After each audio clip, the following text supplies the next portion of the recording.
Monsieur le Président de l'Union nationale des huissiers de justice, Monsieur Brom, vice-président de la métropole, Monsieur Robert, premier adjoint à la mairie de Bordeaux, Mesdames, Messieurs. Je vous remercie tout d'abord de nous avoir invités à ces universités d'été. Les maires ruraux sont effectivement très proches des huissiers. Et rien que le vocabulaire qui a été évoqué il y a 2 minutes prouve cette proximité. Un maillage fin, l'amortisseur social, le dernier kilomètre, eh bien c'est le vocabulaire des maires ruraux. Dans la vie d'une commune rurale, il arrive que la mission des maires et celle des huissiers se croisent même, je dirais, souvent. À la fois dans le cadre des missions quotidiennes, du quotidien des maires, de leur prise de décision, l'appui d'un huissier peut, à certains moments, sécuriser et nous être très utile. Évidemment, je ne parle pas des multiples constats pour lesquels vous êtes appelés, que ce soit en urbanisme ou dans bien d'autres situations. Notamment, je pense, toutes les fois qu'il y a des travaux, où on ne manque pas de faire appel à vos services. Donc cette proximité fait que nous nous retrouvons dans beaucoup de situations. Effectivement, le maire, particulièrement les maires des petites communes, les maires ruraux, nous nous considérons comme maires ruraux dans une commune de moins de 3500 habitants, et c'est évidemment la majorité des communes françaises. Eh bien, nous sommes très près du terrain. Avec l'affaire des Gilets jaunes, notamment, nous avons compris ce qui se passait sur le territoire parce que certains d'entre nous s'étaient rendus compte de cette montée de mécontentement. Eh bien, très vite, comme vous en avez entendu parler, nous avons ouvert dans les mairies des cahiers de doléances. Et ça a été une soupape pour une partie de la population. Pas toute la population, mais une grande partie de la population. Et ces cahiers de doléances ont été remis solennellement au président de la République le 14 janvier dernier. Le maire aussi, de par la proximité, c'est celui qui est souvent, évidemment, en première ligne. Alors je rappellerai effectivement l'affaire dramatique de Signes, où monsieur le maire, monsieur Michel, a trouvé la mort. C'est vrai, et c'est souvent paradoxal. Les citoyens, d'un côté, sans cesse, nous disent « Ah, vous ne faites pas appliquer la loi, un tel fait ça, vous dites rien, etc. » Et dans le même temps, ce sont souvent les mêmes d'ailleurs, se garent n'importe où à la proximité des écoles, etc., etc. Donc, il y a une relation, je dirais, paradoxale, ou une approche paradoxale. Et puis, le maire, j'allais dire que c'est facile. C'est l'élu de proximité, et c'est lui qui va être en première ligne pour les contestations, etc. Alors, on a aussi beaucoup parlé, à cause de Signes, de cette question-là, de l'agression, de la considération ou de la non-considération que l'on a du maire. Alors, ce que nous pensons, c'est qu'effectivement, mais ce n'est pas propre au maire, tout comme les gendarmes, tout comme les pompiers, tout comme les professeurs, tous les gens qui sont en contact très étroit avec la population, se trouvent souvent mis à mal. C'est une montée peut-être, de contestation de celui qui représente l'autorité. Mais je crois qu'il ne faut pas se laisser égarer par des effets d'annonce, parce que finalement, il y a aussi une grande partie de la population, et c'est la majorité, qui est respectueuse des règles, d'une part, et qui sont très, je dis, collaboratifs, qui travaillent. Je pense à tout le monde associatif, à tous ces milliers de bénévoles. Donc, à la fois, effectivement, il ne faut pas fermer les yeux sur cette montée de remise en question. Il faut peut-être voir comment socialement ce qu'il faut faire. Mais dans le même temps, il faut aussi voir tout ce qui est positif et qui porte l'action des maires et qui est extrêmement précieuse pour les territoires. Alors, notre démarche, pour parler de la ruralité, c'est une démarche partenariale. Effectivement, avec d'autres acteurs, nous avons, à l'image du Parlement européen, qui a souhaité se pencher sur les questions de la ruralité et qui dit haut et fort que les territoires ruraux contribuent au développement du continent, eh bien, en France, nous avons décidé de mettre en place un Parlement rural. Ce Parlement rural a d'ailleurs tenu ses premiers travaux, après sa constitution le 4 juin, a tenu ses travaux hier à Nevers, hier et avant-hier à Nevers. Alors, ce Parlement rural, il vient de quoi? Il vient déjà d'un travail que nous avons entrepris à l'Association des maires ruraux depuis maintenant 2 ou 3 ans, où nous avons dit, finalement, la méconnaissance des territoires ruraux est due au fait qu'on ignore ce qui s'y passe. Donc, nous avons mis en place, en 2017, les états généreux du monde rural, c'est-à-dire que nous avons rassemblé toutes les initiatives positives de ce qui se passait dans le monde rural. Et nous les avons portées officiellement à la connaissance du gouvernement dans tous les secteurs. Je pense par exemple, parce que j'en suis en charge plus particulièrement, des questions de la culture.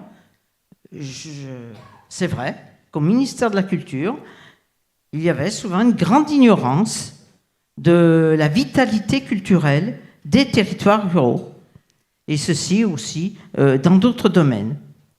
Donc, nous avons travaillé à cette reconnaissance. Et de là, eh bien, de nombreuses associations du monde rural, que ce soit les associations de commerçants, que ce soit les associations comme les aides à la personne, enfin, etc., tout ce qui fait l'ADN du monde rural, eh bien, s'est réuni dans ce travail, je dirais, de communication positive. À la suite de cela et de la crise des Gilets jaunes, le gouvernement nous a répondu sur notre demande de faire une grande loi cadre sur la ruralité. Alors c'était notre demande pour 2 raisons, pour plusieurs raisons, mais 2 principales.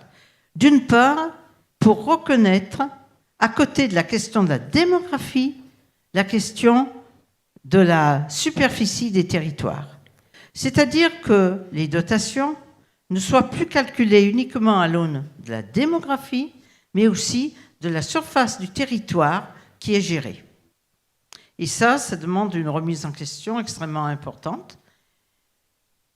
C'est la première chose que l'on a demandé. La deuxième chose que l'on demande, c'est qu'en matière de répartition des dotations, on ne soit plus dans la figure une dotation rurale égale 2 dotations urbaines. Je parle de la dotation par habitant. Aujourd'hui, les habitants des zones rurales bénéficient d'une enveloppe de dotation qui est la moitié de celle des zones urbaines. Or, nous avons ce qu'on peut appeler aujourd'hui des charges de ruralité. Quand il y a un peu plus de 30 ans, ont été mis en place les systèmes de dotation qui ont été améliorés au cours du temps, mais pas changés dans la base, eh bien, on était parti sur l'idée qu'il y avait des charges de centralité qui revenaient aux communes plus importantes. C'est cette idée-là qui a prévalu et qui explique cette distorsion. Aujourd'hui, nous savons tous que nous avons ce qu'on appelle des charges de ruralité. Bien sûr, toute proportion gardée. Aujourd'hui, dans une commune, pour avoir des services publics, c'est la commune qui les paye, qui va même payer quelquefois une maison médicale, alors que dans une ville, les services existent sans que la commune participe. Donc, c'est un premier exemple. En outre, nous avons des charges auxquelles il faut faire face. Par exemple, la longueur des voiries, la longueur des canalisations d'assainissement, d'eau potable ramenées à l'habitat, enfin, etc. Donc, c'est cet ensemble de charges que nous exposons et qui nous fait dire que c'est absolument nécessaire que soit reconnue à la fois cette notion d'espace et cette répartition différente des aides, des dotations. Le gouvernement, pour des raisons qui lui appartiennent, n'a pas voulu aller sur cette idée d'une loi sur la ruralité, d'une loi cadre. Après cela, eh bien, nous avons continué le dialogue et nous sommes arrivés à l'idée de mettre en place un agenda rural. C'est ce qui a été fait au printemps de cette année, un groupe de travail dans lequel il y avait un représentant de l'AMF, de la MRF, un député, un sénateur, se sont mis à travailler, ont auditionné plus de 300 personnes pour établir, à partir de la base, essayer de faire des propositions. Cet agenda rural a été remis au gouvernement au début juillet. Et à partir de là, cet été, le gouvernement a travaillé. Nous avons fait 200 propositions. Donc certaines qui reprennent celles que j'expliquais, puis d'autres, nombreuses. Sur ces 200 propositions, aujourd'hui, 121 ont été retenues et sont en train d'être mises en œuvre. Alors, pour être mises en œuvre, certaines vont passer par la loi, évidemment. Et d'autres, pour être mises en œuvre, vont passer par de la réglementation, etc. Donc, c'est un travail important qui est aujourd'hui en train de se réaliser. Par exemple, il y a une chose qui est demandée, c'est la représentation des communes dans l'intercommunalité. Aujourd'hui, c'est vraiment un sujet qui est très prégnant et qui est donné aussi comme une cause du fait que certains maires trouvent la charge bien lourde et ne se représenteraient pas. Alors, c'est quoi le problème ? La vision que nous avons à la MRF, et ça a toujours été notre vision, c'est que l'intercommunalité permet la vie de la commune. L'intercommunalité, la communauté de communes, d'agglomération, voire la métropole, c'est le lieu où on va faire ensemble les grands équipements que, évidemment, on ne peut pas faire seul et qu'il n'y aurait pas de sens à faire seul. Ça permet d'optimiser les investissements et puis de permettre à la population, notamment, de travailler au plus près sur les questions, je pense à la mobilité, je pense à tout ce qui est l'activité économique. À partir de là, cela veut dire qu'on a une représentation qui est ascendante, c'est-à-dire on part de la commune et c'est la commune qui va mettre en place l'intercommunalité. Le problème qui est apparu très vite avec la loi Notré, ce sont les intercommunalités qui sont très grandes et très spacieuses. Une intercommunalité dans laquelle il faut 2 heures pour aller d'un bout à l'autre, ce n'est plus une communauté de communes. C'est difficile d'être une communauté de communes. C'est difficile de mutualiser du matériel, etc. Une intercommunalité où il y a 60, 70 maires, comment leur voix va-t-elle être entendue ? Comment vont-ils pouvoir être écoutés ? Alors naturellement, dans beaucoup de communautés de communes, a été créé, ça dépend des lieux, les noms changent, un conseil des maires, un comité des maires, enfin peu importe le nom. En tout cas, une représentation officielle des maires. Donc ça, c'est une chose que nous demandons très fort. C'est passé la semaine dernière au Sénat. J'espère que cela va continuer de prospérer. C'est que dans chaque intercommunalité, il y a un conseil des maires.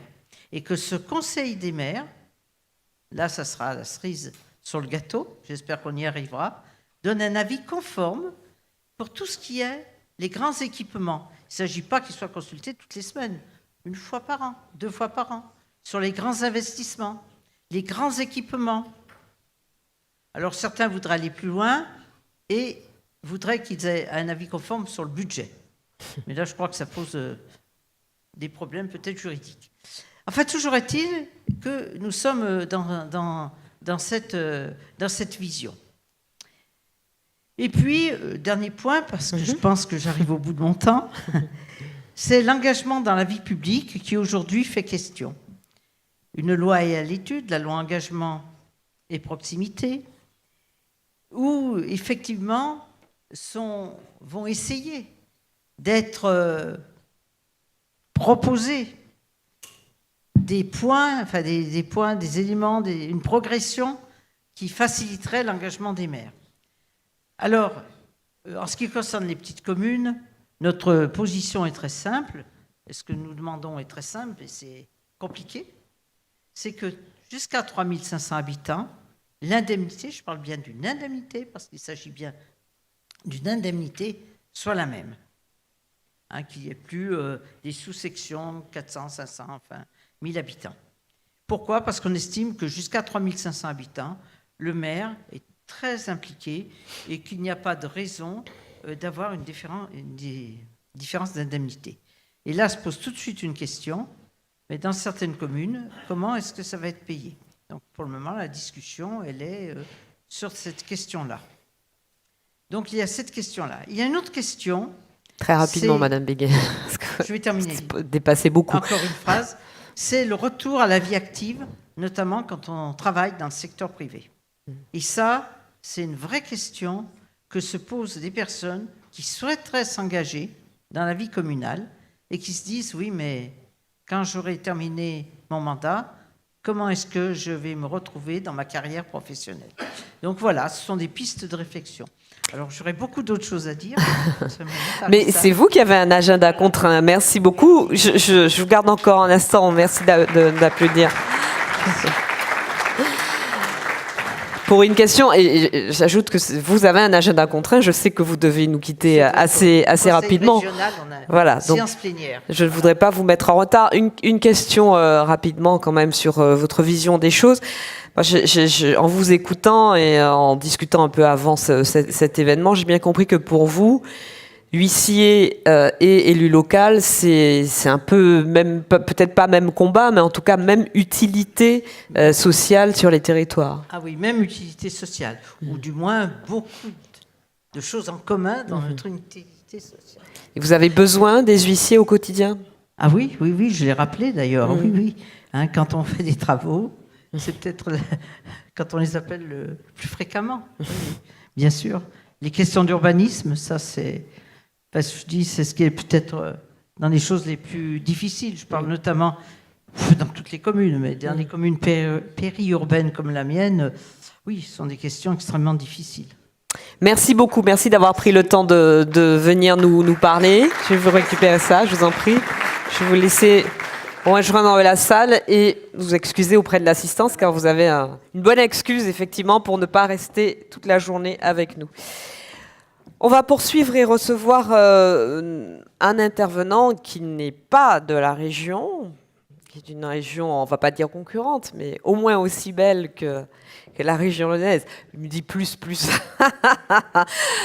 Fabien Robert, vous êtes bordelais, vous êtes le premier adjoint au maire de Bordeaux et auteur du livre « Pourquoi je crois en la politique ». Vous allez nous dire pourquoi vous croyez en la politique. Je ne sais pas si vous voulez intervenir au